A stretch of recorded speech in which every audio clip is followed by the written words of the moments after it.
Hello everyone.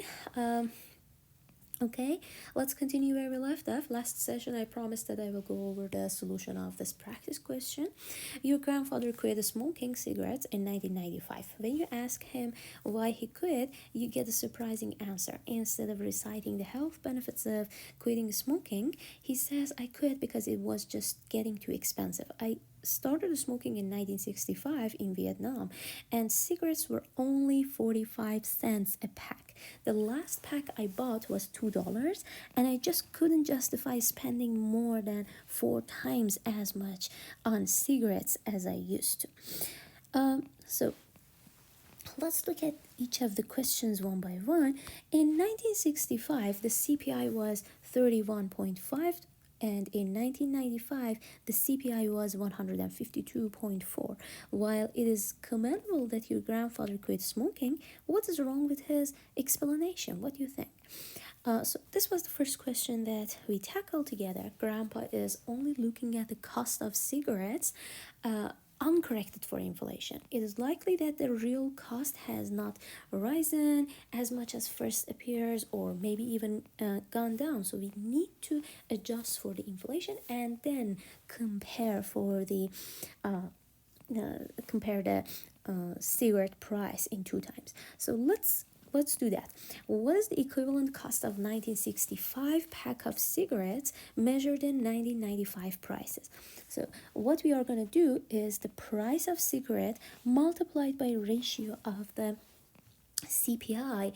And today for this scenario is 1995, because we are converting the past value into today multiplied by divided by the CPI of the past. Okay, so this will be exactly equal at the same time as this. All right, and you see that after calculation, the price of cigarette in 1965, when we adjust for the level of the prices, is actually even higher than the price of cigarette in 1995. It is more than $2 in 1995. Okay, what about looking at it from a different side? Let's say that we want to this time change the price of this cigarette pack in 1995 into the prices of 65.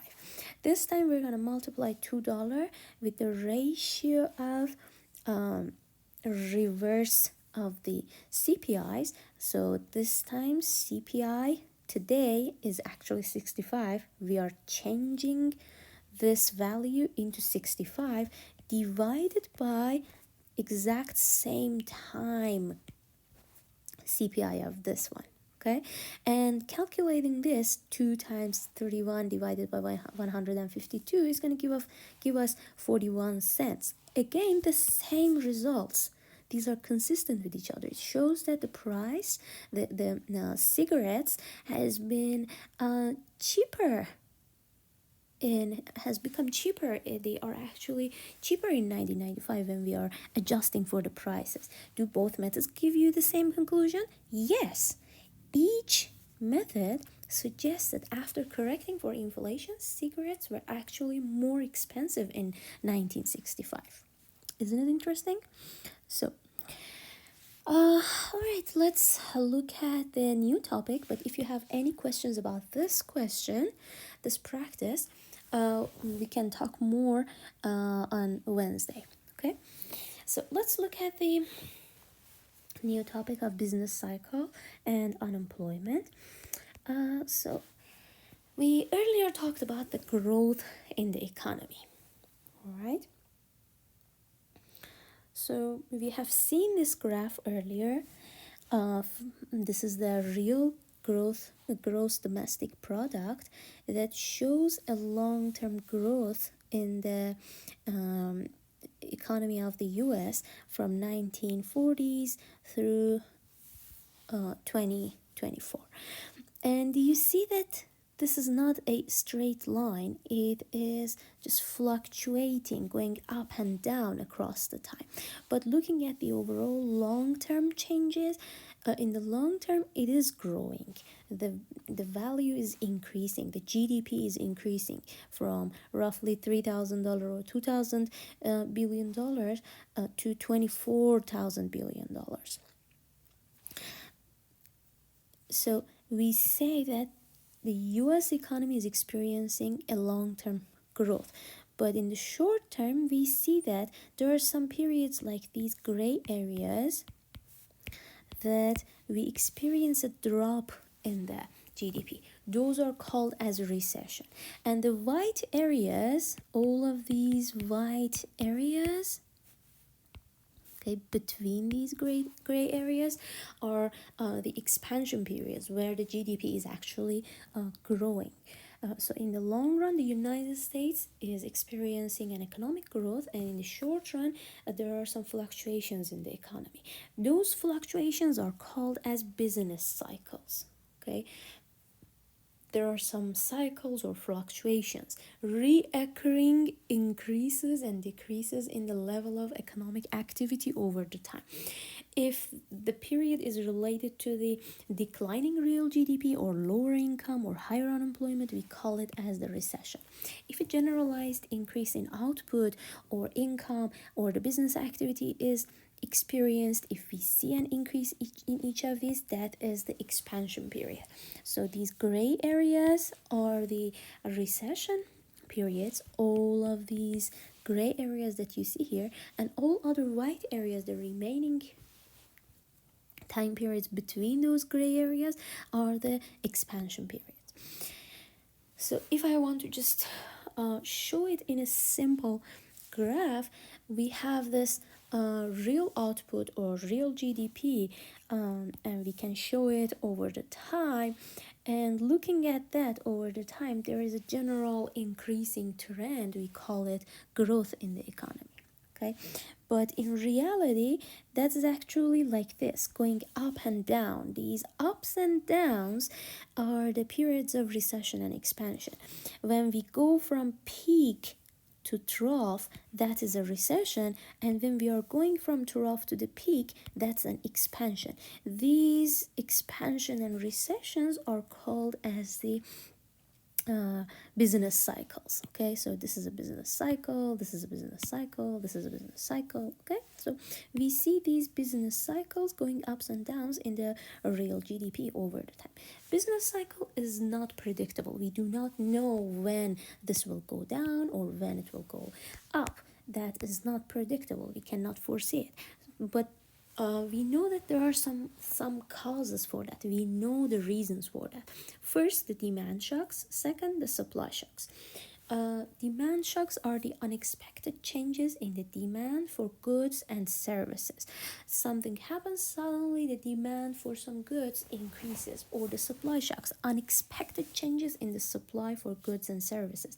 Like during the COVID, suddenly the countries, or better say, suddenly the firms needed some chips in their productions, and that sudden shock in the drop of chipset availability has affected the business cycle and has dropped the economy. You see, they dropped the economic activity during the COVID time period. That was a health shock that resulted in the supply shock. Okay, so but you should know that there are different effects on different industries. Different industries are affected differently by a recession and expansion. Usually the durable goods are most affected. Capital goods, consumer goods, consumer durables, these are the goods that are mostly affected, like houses. If you want to build a house, or if you want a plant in your factory, or if you want a heavy equipment, all of these factories, houses, plants, heavy equipments, or automobiles, major appliances, these are most affected because these are very difficult to change the production process. But non-durable goods are affected less, like services or necessities. People need food and clothing, or a haircut, cell phone services, cable internet. These are easier to adjust with different situations. You see what I mean? It is very difficult to suddenly build a house when a sudden thing happens, or it is very difficult to have heavy equipment or produce automobiles or major appliances. These are difficult to adjust with the changes. But haircuts, or if you remember during the COVID, people decided to have the like deliver more delivery of the food, delivery of the groceries. That is the least affected. So we could find easier ways to adjust with the shocks, either demand shock or supply shock. But for durable goods like these, it is much more difficult. That is why they are mostly affected. Another good example other than the COVID is the Great Recession period. So 2000 crisis is called as Great Recession, and the crisis in 1930s is called as Great Depression. So during the Great Recession that started in December 2007, official duration was 18 months, but actually it took 4 years to get back to the pre-recession levels. The unemployment rate during that time period got to 10%, and the economic activity fell by 3.4%. And unemployment stayed above 8% for nearly 5 years. So you see, these are actually correlated with each other. Business cycles that we see a drop or expansion in the GDP, in the economic activity, that is also correlated with the unemployment. So next, let's look at the calculation or the evaluation or the study of the unemployment in the economy. So unemployment or the labor is one of the statistics that the BLS calculates and among the labor force statistics. Other ones like labor force participation rate, number of employed people, number of unemployed people, or the unemployment rate across different groups. These are the topics that we're going to discuss today, talk about them today, and we're going to learn how to calculate them. But you can find that information for the unemployment rate and labor force participation rate on the Bureau of Labor Statistics website, BLS website, and they just calculate that based on the monthly survey of random 60,000 households. So the information is based on the adult population aged above 16 years or older. All right. When they collect this survey, they divide the population into 3 groups: employed people, unemployed people, not in the labor force. Employed people are everyone who are paid: full-time employees, underemployed, including part-time workers who want to work full-time, and overqualified workers, self-employed people, even unpaid workers in a family business are considered as employed. Okay, so make sure to read this carefully, because we need to know who is included inside the category of employed and who is inside the category of unemployed and who is inside this other category. So people who are not working and who have looked for work during previous 4 weeks are considered as unemployed people. Also, laid off workers are unemployed workers. Anyone else that is not in these 2 categories are not in the labor force. Everyone else, for example, full-time students, retirees, stay-at-home parents, discouraged workers. So who are these discouraged workers? Anyone who is discouraged to find a job and stops looking for a job. Or another definition is when these people pass these 4 weeks, okay, they are this time as the discouraged worker, not in the labor force. Okay, so if they are looking for a job for the first 4 weeks, they are considered as unemployed. After 4 weeks, they are considered as discouraged workers and they are not in the labor force anymore.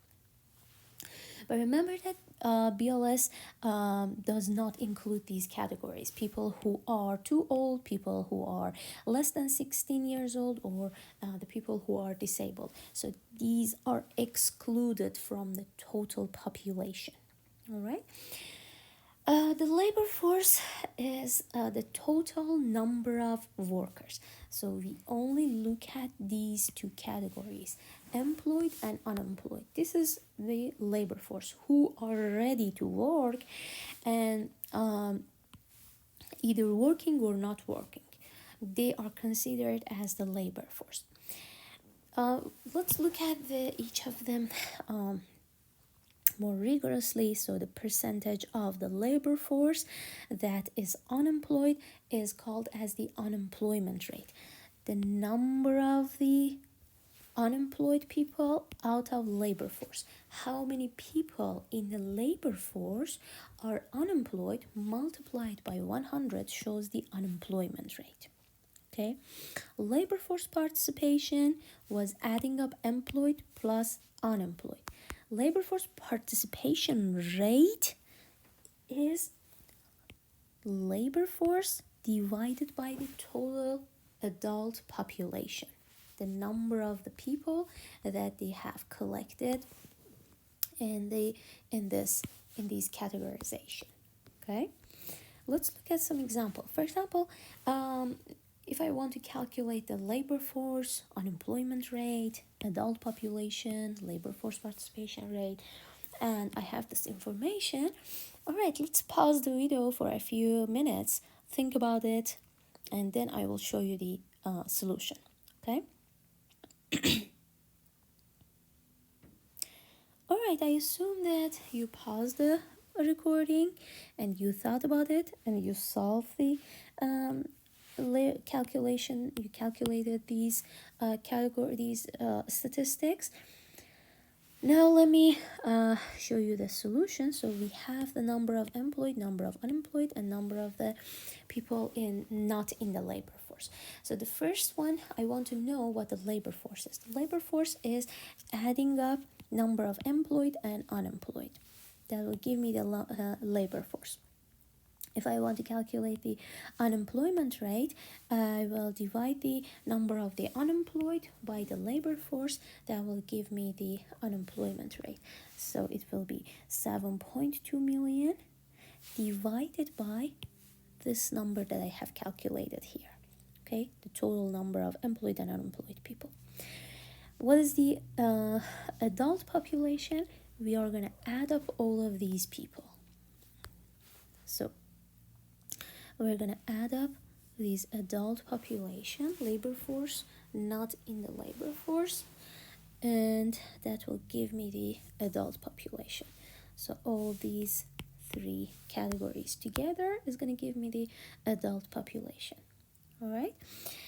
So the next one is labor force participation rate. I need to know how many people out of this adult population are in the labor force. So I'm going to divide this number that I have calculated with this number that I have calculated, these two numbers, and I will see that 62%, 62.7% of the population are actually participating in the labor force. They are ready to work. They are either employed or unemployed.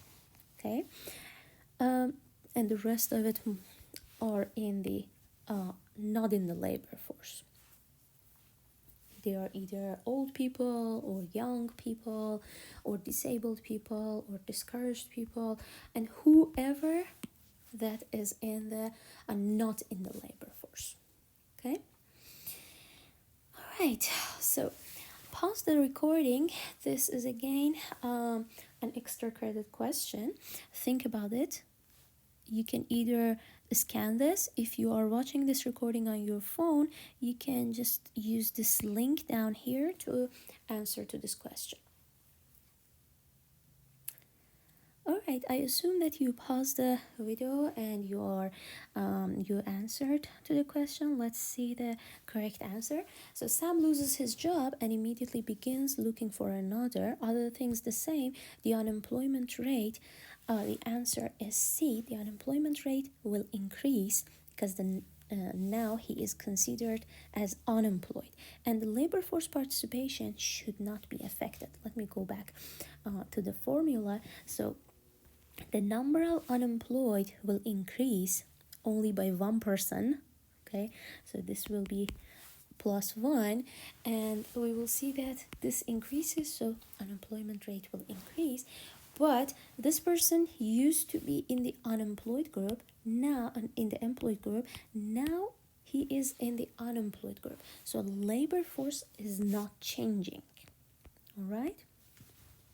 So if the labor force is not changing, if the labor force is not changing, adult population is not changing, so labor force participation rate is not changing either. So the answer is C. So whatever that we talked so far was the whole population, but BLS provides even more detailed information and statistics about the labor force, which is very helpful when we want to make decisions. So labor force statistics for different groups, like different genders, different education levels, different ages, all of that is provided on the BLS website. Let's go over some of them. So the first one that I want to show you is how the employment status changes by education. For example, the people who have less than high school, the unemployment rate among those people is roughly 6%. But the people with higher educations, with a bachelor's or more, they only have 2% unemployment rate. Only 2% of these people are unemployed. Think about it. Why this is happening? Why higher education? With higher education, we see less unemployment rate. Interestingly, if you look at the labor force participation, we see that labor force participation is increasing among the higher education level. When the education level is increasing, the labor force participation is also increasing. Think about these two categories and see what is actually happening here and why it is happening. Let's discuss about these patterns next session. Okay. One more thing that I want to show you is the changes in the labor force participation rate among the women and men. So women are decreasing, the men's participation rate is decreasing over the time, but labor force participation rate among the women has been increasing. Then it is almost same for some period of time, and again it is decreasing. But generally, if you look at this whole process, the gap, the labor force participation rate between these two groups has been decreasing, and there is still some gap over here. Can you think of why this gap has been decreasing over the time? Why labor force participation rate among the women has been increasing and labor force participation rate among the men has been decreasing, and why this has been decreasing the gap between these two? Again, let's discuss about this change next session, okay? But let me just tell you some of those factors, but we will discuss more details later. So if we look at the participation rate across different genders, women's role in American society changed dramatically over the past century. New technologies have reduced the amount of the time that is required for the family members to complete routine household tasks. Although the birth control have improved and people can decide whether to have children or not, and it has reduced the number of the children born to the typical family. Additionally, we see a lot of political and societal attitudes as well that has changed the culture, and that has encouraged more participation of the women in the economy. Let's discuss more about each of these next session, and see what other factors can we think of that could result in these changes: increase in the labor force participation of the women and decrease in the labor force participation rate of the men. And interestingly, if you look at this, just as I mentioned earlier, there is a correlation between labor force statistics and the GDP. Looking at this 2020, during the COVID, you see the participation rate has fallen down during that time period. So these statistics are very much correlated with each other. All right, I'm gonna keep this practice question for the next session. Think about each of these scenarios, and we will discuss about the answers on next session. Okay, see you all on Wednesday.